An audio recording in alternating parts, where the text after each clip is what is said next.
the first half of the game was so rough for me. It was just incredibly difficult.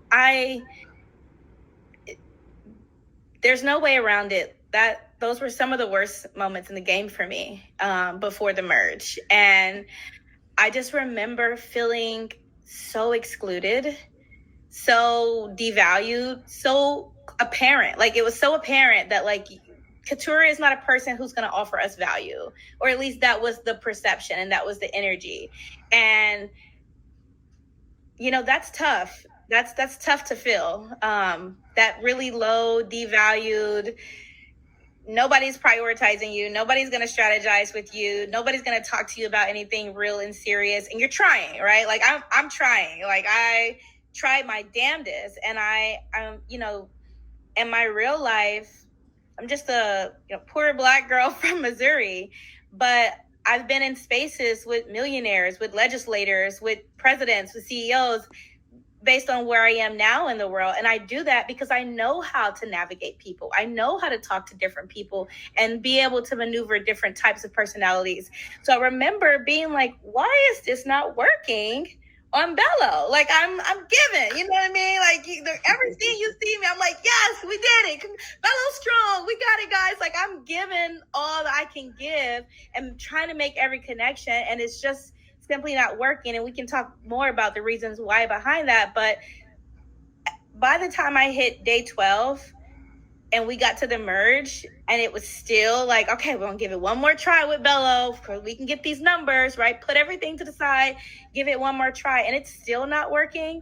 I knew I had to flip. I knew I had to switch. And it's something about having to survive in the world alone that is so deep and so dark. And I know that. I know how hard it is to survive when you're by yourself, when you don't have a person, when you don't have one person that you could at least say, hey, girl, this is happening. You see this craziness too? Or, oh my God, this happened. Let's just think it through. Let's make a strategy.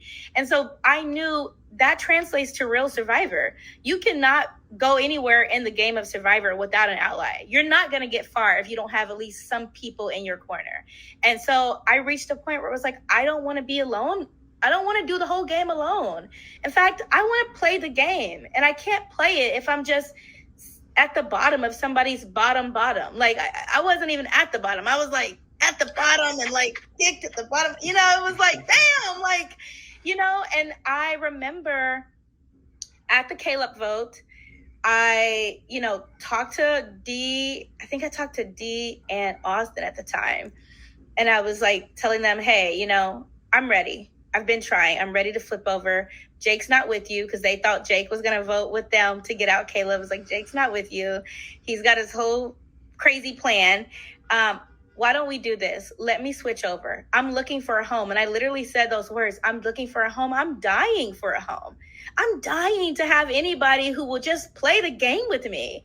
Like, I'm feeling so worthless, and I'm not sure why or what I'm giving off that's saying, hey, Katurah, you need to be viewed as worthless. And we talked about it at length. And I will to this day always say D, Austin, and Julie's kindness pulled me in. They were just like kind people. And I remember being like, okay, clearly they're together, but I would much rather be with people who are kind and welcoming and pulling me in, so that I don't have to do this alone. And if that means like being alliance that's 2 degrees separated, that's way better than being somewhere where I already know. You've shown me time and time and time again for 14 days that you don't mess with me, and you're not going to ever mess with me.